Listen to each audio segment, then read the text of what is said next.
Alors, merci de nous suivre. Ensemble, nous allons ensemble avoir une conférence vidéo avec des personnes du monde francophone de l'IFES et nous parlerons de la Journée mondiale de l'étudiant. Alors, avant de commencer toute chose, je voulais donc présenter mes différents invités à cette conférence. Je vais commencer par Timothée. Tu nous diras ton nom, ton pays, le GBU dont tu es membre et ta fonction si possible. Alors, je m'appelle Timothée José, je travaille dans les GBU de Suisse romande et puis je travaille à la fois pour encourager et soutenir les étudiants dans ma région, les cantons de Berne, Jura et Neuchâtel. Et puis l'autre partie de mon travail, c'est ce qu'on appelle dialogue et vérité, qui consiste à encourager les étudiants à faire le lien entre leur foi et leurs études. Merci beaucoup, Timothée. Je vais laisser la place à David de se présenter. Moi, je suis David Foromo-Kilavogui, le secrétaire général des groupes bibliques d'élèves et étudiants de Guinée. Et puis, je suis basé dans la deuxième ville de la Guinée, Kankan, qui est à environ 700 km de Conakry. Merci, David. Alors, Jessica, est-ce que tu peux te présenter aussi? Voilà, je suis Jessica Barrault, étudiante à l'Université Marbongo Ndimba du Gabon. Je appartiens au GBU Gabon. Ok, merci Jessica, David et Timothée. Moi, je suis Stéphane, je suis en charge de la communication pour l'IFES Afrique francophone. Et ensemble, nous allons partager quelques idées et quelques témoignages et quelques histoires de nos pays et nos réalités dans le monde francophone de l'IFES. Et nous avons pour thème cette année, pour la Journée mondiale de l'étudiant, une seule et même humanité. Alors, avant tout propos, je voudrais donc présenter un tout petit peu la Journée mondiale de l'étudiant. La Journée mondiale de l'étudiant est une journée que nous mettons à part dans le ministère de l'IFES, où nous prions pour tous les étudiants à travers le monde, pour le ministère de l'IFES, et nous arrêtons également pour rendre témoignage de ce que Dieu a fait pour nous et comment Dieu œuvre au travers de notre ministère. Alors, cette année, le thème, c'est une seule et même humanité. Nous savons tous que notre monde aujourd'hui vit de plus en plus des réalités où nous voyons des divisions au niveau économique, au niveau de l'éducation, de l'appartenance ethnique, raciale et politique. Et dans cet environnement, nous pouvons avoir quelques inquiétudes, mais cela n'exclut pas le fait que nous pouvons avoir confiance en Dieu qui est capable de briser donc ces limites que nous avons érigées entre nous. Et comme dans Apocalypse chapitre 7, nous avons pu voir que Dieu a rassemblé des hommes de différentes tribus, différentes nations, différentes langues, et ensemble nous avons adoré le Seigneur. Est-ce que nous pouvons voir ce rêve se réaliser? Nous allons prier ensemble au travers de cette journée mondiale de l'étudiant et nous espérons que Dieu fera son œuvre au travers des cœurs pour que l'évangile puisse avancer.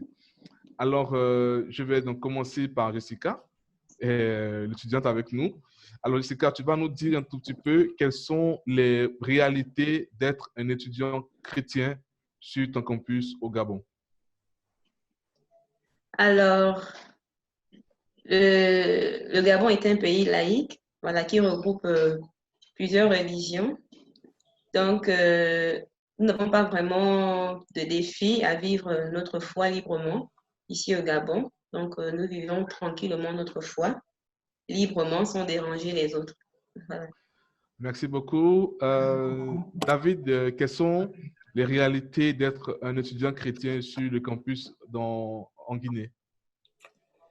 Bon, chez nous, contrairement à Jessica, les défis sont vraiment grands parce que nous sommes un pays en majorité musulmane, donc 85%, pour Timothée 85%. Et donc, ça pose un problème. Les chrétiens, nous sommes très minoritaires. Les évangéliques, nous sommes environ 1% dans tout le pays. Donc, il peut y avoir que dans une faculté, vous ne trouvez qu'un seul étudiant chrétien ou deux étudiants chrétiens. Alors, bon, pour des questions de minorité, comment afficher sa foi dans un contexte comme ça, avec la corruption, avec les affiches religieuses? Alors, ce n'est pas souvent très évident pour beaucoup de nos jeunes chrétiens. Alors, donc, c'est vraiment à ce moment une décision personnelle qu'un étudiant doit avoir pour dire, oui, je suis chrétien ou je suis disciple de Jésus sur le campus. Mais cela dit, nous sommes aussi une république laïque. La foi chrétienne est reconnue dans notre constitution. on a la liberté de réunion, mais ce n'est pas toujours évident. Il faut donc se battre par endroit pour retrouver son droit. Merci, merci beaucoup, David. Ce témoignage nous va directement à cœur. Nous voyons qu'il y a une minorité d'étudiants chrétiens sur les différents campus en Guinée. Alors, Timothée, quelles sont les réalités d'être un étudiant chrétien sur les différents campus en Suisse? Alors, c'est une réalité qui est assez variée, mais je dirais quelque chose un des traits communs, c'est que les étudiants, quelque part, les étudiants chrétiens sont aussi minoritaires en termes de chiffres. C'est pas un grand groupe majoritaire, etc. Les groupes GBU sont rarement des très grands groupes sur les campus. Je pense qu'un des défis principaux, c'est d'oser l'être ouvertement. On vit dans un pays qui a des racines chrétiennes très importantes, on voit à tous les coins de rue avec les grandes églises, etc. Mais par contre, on a vraiment passé tout à fait d'un autre côté où on a l'impression qu'aujourd'hui, être chrétien, c'est quelque chose qui doit être privé. On a une espèce de consensus social relativement puissant, consistant à dire qu'être chrétien, ça peut encore à la limite être admissible, mais qu'il faudrait vraiment garder ça pour soi, parce que sinon on risquerait de déranger. En plus, si on est chrétien, on est considéré comme étant le partisan d'un mode de pensée complètement obsolète, tant au niveau des valeurs qu'au niveau des rapports entre hommes et femmes. On parle même aussi quelque chose qui est assez fort sur les campus, c'est toute la question de l'activisme antispéciste. Donc, quand on est chrétien et qu'on risquerait de manger de la viande et qu'on a en plus été le complice de la colonisation, de la mission, etc., tout ça sont considérés comme des violences psychologiques. Donc, je dirais un des défis principaux pour les chrétiens, c'est d'être fiers de leur héritage, de le connaître aussi, et puis de le présenter de manière humble, réfléchie, mais perspicace aussi. Merci beaucoup, Timothée. Nous voyons qu'il y a un grand défi, celui de vouloir et d'être assez fort pour pouvoir assumer son témoignage chrétien dans votre pays. Alors, merci encore. Alors, est-ce que nous avons l'occasion de voir des barrières qui sont érigées dans nos différents pays et dans nos différents campus? C'est-à-dire, est-ce que nous voyons des groupes qui se mettent ensemble, c'est-à-dire des groupes ethniques, des groupes au niveau de l'éducation et au niveau religieux, au niveau de la foi, où on voit des barrières entre les différents groupes sur le campus ou dans le pays? Je vais commencer par David. Est-ce que nous voyons en Guinée des groupes qui se mettent ensemble pour se séparer et créer des divisions? Bon, oui, c'est très évident chez nous. D'abord, dans nos universités, la première chose qui est évidente, quand vous arrivez à l'université, vous allez voir le nom de toutes les préfectures que compose la Guinée, parce qu'il y a des associations de ressortissants de tel et de tel lieu. Et ça, c'est déjà un premier problème. Et donc, ça demande un engagement pour les étudiants. Mais l'autre chose, c'est de plus en plus, on voit d'autres religions s'organiser. Ça, ce n'est pas seulement l'islam, mais même au niveau de nos églises, les églises préfèrent organiser leur propre jeunesse que de dire, bon, le GBU est déjà là, on peut faire ça. Et donc, ça nous pose quelquefois de soucis parce que finalement, c'est comme si on est divisé les chrétiens et donc ça fait quelquefois un sujet de moquerie. Mais il y a aussi dans d'autres courants animistes où les gens se mettent ensemble pour favoriser la question de protection avec les fétiches et bien évidemment la religion majoritaire, l'islam. Donc il y a de plus en plus d'associations radicales qui se forment sur les campus et qui essaient même d'intimider des chrétiens sur le campus. Donc le défi, il est vraiment là. Mais ce qui est l'autre réalité, c'est surtout que comme les étudiants ne sont pas logés ensemble, donc on arrive encore à gérer. Jusqu'à là, il n'y a pas eu d'explosion entre groupes religieux. Mais ça se sent. Et on doit tous être sur le garde. Donc, on n'a pas de division conflictuelle, mais on sent que nous ne sommes pas du même groupe. Oui, on sent que nous ne sommes pas du même groupe, sauf qu'on n'a pas les mêmes avantages à l'université vis-à-vis des autorités. la majorité va être plus, on va dire, favorisée, alors que même pour obtenir une salle, pour une conférence, pour une activité suivant l'université, alors ce n'est pas facile. Donc, il y a une forme d'injustice qui crée des frustrations. C'est ça. Alors, merci. Donc, déjà, vous avez abordé un des problèmes, c'est que les divisions créent. Il y a des injustices, il y a des désavantages, etc. Alors, Timothée, tout à l'heure, tu nous expliquais un peu les réalités en Suisse avec le fait qu'on pourrait être négligent vis-à-vis de où on peut peut-être abandonner, on peut avoir honte de la foi. Est-ce qu'il y a d'autres groupes qui sont créés pour ne pas raffirmer leur foi ou il y a d'autres groupes qui se donnent à des courants de philosophie, à des courants de pensée et on voit des différences dans la façon de marcher sur le campus? Je dirais qu'un des changements assez importants qui a eu lieu ces dernières années, puis c'est vraiment quelque chose de très récent parce que jusqu'à très peu de temps, en fait, l'activisme étudiant était pratiquement au point mort sur les campus. On avait quelques groupes marginaux, pas tellement religieux, mais plutôt des causes politiques ou des causes environnementales, mais c'était vraiment quelque chose de très, très confidentiel. Maintenant, avec toute la résurgence de la prise de conscience de l'urgence climatique, alors là, on a tout à coup une résurgence de l'engagement étudiant qui est tout à fait surprenante, qui est, à mon avis, assez encourageante, en fait, de voir les étudiants se coaliser pour réfléchir. Mais il y a pas, ça ne génère pas, me semble-t-il, tellement de tension pour le moment, parce qu'en fait, c'est des causes qui sont assez relativement généralement admises. Par contre, ce qu'on ressent au niveau du GBU, c'est que ça dépend vraiment des campus, ça dépend des cantons aussi, mais on ressent vraiment alors une frilosité de certaines autorités universitaires à nous donner des locaux, parce qu'en fait, elles ont peur que si elles en donnent au GBU, elles devront en donner au GMU, donc le groupe musulman universitaire. Et là, alors, il y a une vraie tension, il y a une vraie crainte parce que voilà, la Suisse en général en tant que société, mais je dirais aussi le contexte universitaire a terriblement peur d'une radicalisation musulmane qui est à peu près inexistante, hein, il faut bien le dire, mais elles en ont peur quand même.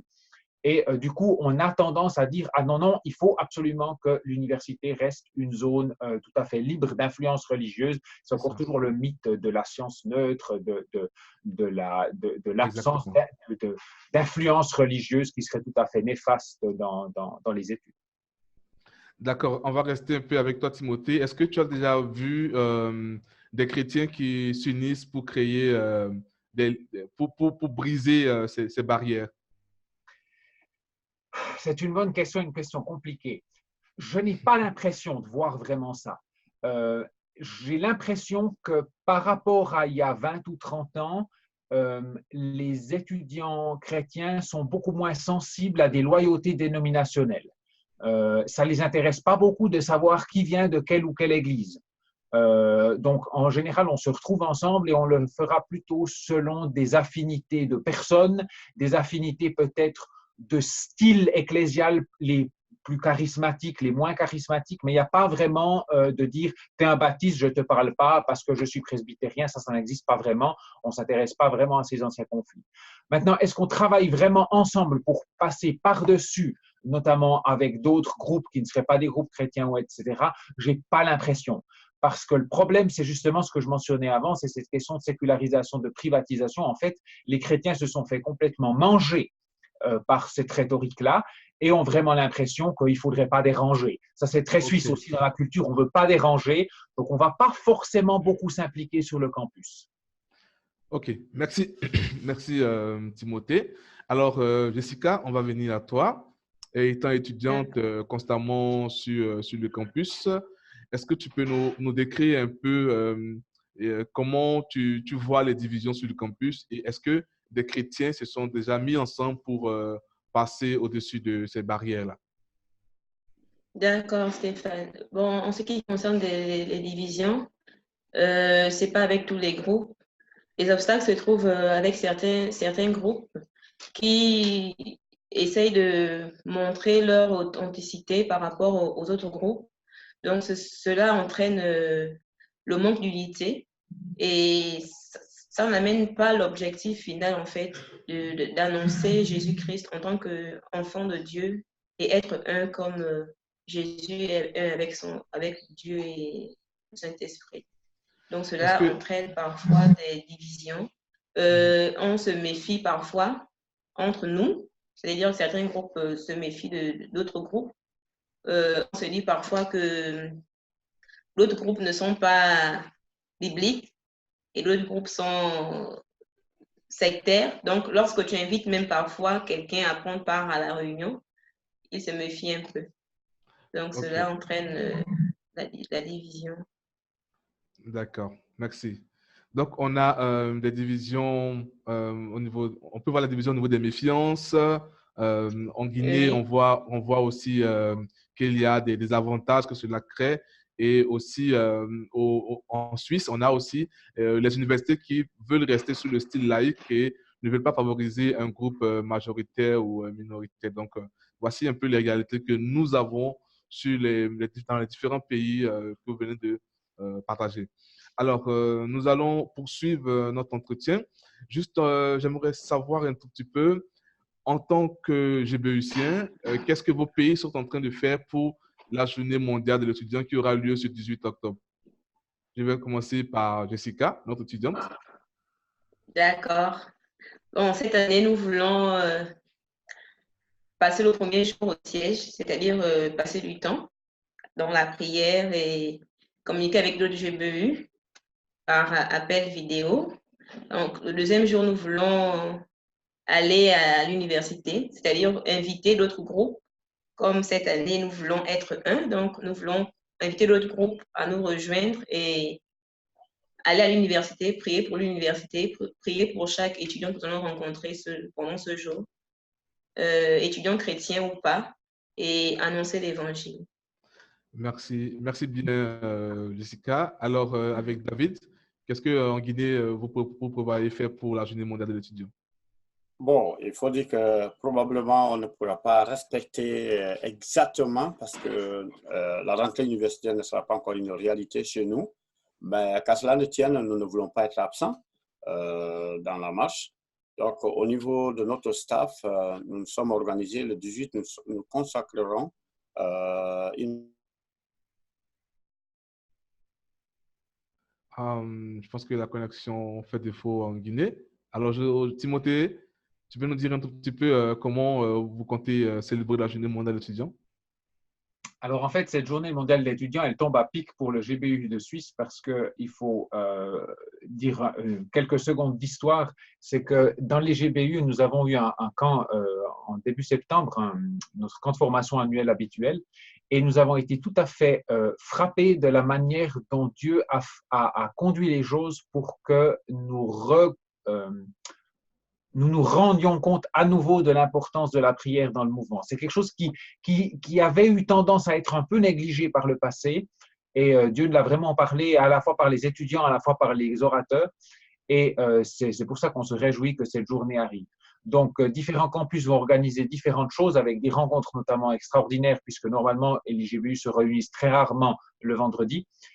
Mais sur le campus de Neuchâtel, en tout cas, ce qui est prévu, c'est non seulement une rencontre de prière extraordinaire avec les étudiants, avec un focus tout particulier pour la prière sur le campus. Alors d'abord dans les locaux dans lesquels on se réunit d'habitude, mais ensuite on a aussi l'intention d'organiser une marche de prière sur les différents campus pour ne pas simplement prier un petit peu in abstracto comme ça, mais avoir l'occasion d'aller sur les lieux, prier pour les gens qu'on y voit. C'est une démarche un peu nouvelle parce qu'on a besoin de redécouvrir le sens de prier pour les autres et pas seulement pour soi. C'est aussi une tendance un peu chez nous de prier beaucoup pour ces petits problèmes, mais de prier vraiment pour tous les gens, les acteurs qui sont sur le campus, que ce soit d'ailleurs les enseignants, les étudiants, mais aussi le personnel administratif et technique qu'on peut rencontrer sur les campus, les enjeux qui se posent, les enjeux en termes de place, les enjeux en termes de respect les uns des autres, etc. Merci beaucoup Timothée, merci David. Alors Jessica, quel est ton moment préféré lorsque nous sommes à la journée mondiale de l'étudiant? Qu'est-ce que tu aimes bien faire? Communiquer avec d'autres GBU par appel vidéo et passer du temps dans la prière, prier pour la même cause. Voilà, c'est ce que j'aime bien faire pendant cette journée. Merci beaucoup, Jessica. Nous avons été heureux de passer ce temps ensemble. Merci, David. Merci, Timothée. C'était un réel plaisir pour moi, Stéphane, d'avoir pris part à cette conférence avec vous. Et nous rendons grâce au Seigneur. Nous allons terminer maintenant avec des sujets. J'aimerais que chacun donne un sujet en maximum 30 secondes et nous allons pouvoir prier ensemble pour cela. Alors, je vais commencer par Jessica et je vais terminer par David. D'accord. Pour nous, nous demandons la prière par rapport à l'engagement des étudiants, parce que nous remarquons que nous avons, bon, il y a plusieurs étudiants au milieu de nous, mais il y a très peu d'étudiants engagés dans l'œuvre. Donc, c'est notre sujet de prière, prier pour l'engagement de chaque étudiant ici. Merci. Timothée? Je pense que le sujet de prière principal, ce serait vraiment le courage et la confiance. Le courage pour les étudiants de faire vraiment confiance à Dieu pour leur avenir personnel, mais aussi pour leur avenir en tant que chrétiens, que ce soit dans leurs études, mais aussi dans leur engagement dans la société. Après, il y a beaucoup de craintes dans la société. On est dans une période un petit peu tourmentée. Et puis, on a besoin que les gens aient le courage que partager leur évangile, c'est vraiment la meilleure chose qu'ils puissent faire et ne pas avoir peur des réactions des autres, d'un certain ostracisme social qui a parfois lieu, mais qui est tout de même assez rare. Donc, priez, s'il vous plaît, pour le courage et la confiance des étudiantes et des étudiants. Merci. David? Bon, nous, on sera reconnaissants si vous pouvez prier pour que les étudiants trouvent des logements, parce que notre pays, depuis 2006, il n'y a plus de cité universitaire. Donc, tous les étudiants sont logés à travers la ville, les quartiers. Alors, c'est très, très compliqué pour trouver le logement. Et la plupart des chambres, il faut payer 6 mois à 1 an d'avance ou 2 ans même que les propriétaires demandent. Donc, en ce moment-là, on vient de terminer une réunion de crise. Comment mobiliser des fonds pour avancer les loyers pour des étudiants. Alors, c'est très, très, très compliqué pour nous. Donc, merci de prier pour que le Seigneur intervienne afin que les gens trouvent des logements, mais aussi que l'État réponde à ses engagements vis-à-vis de cette génération. Parce que pour nous, c'est vraiment choquant de voir que des étudiants doivent se débrouiller de dormir dans des conditions extrêmement difficiles. Depuis des années, nous luttons et nous en voulons que le Seigneur donne une réponse.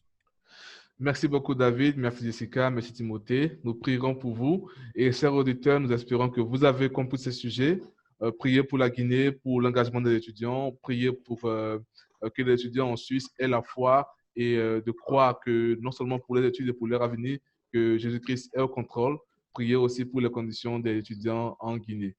Alors, ne manquez pas de vous connecter sur le site de l'IFES, www.ifesworld.org/fr/JME. Vous trouverez toutes les idées, tout ce qui est comme astuce pour participer à la journée mondiale étudiant activement. Vous allez vous connecter avec d'autres étudiants et à travers le monde, vous pourrez prier ensemble les uns pour les autres.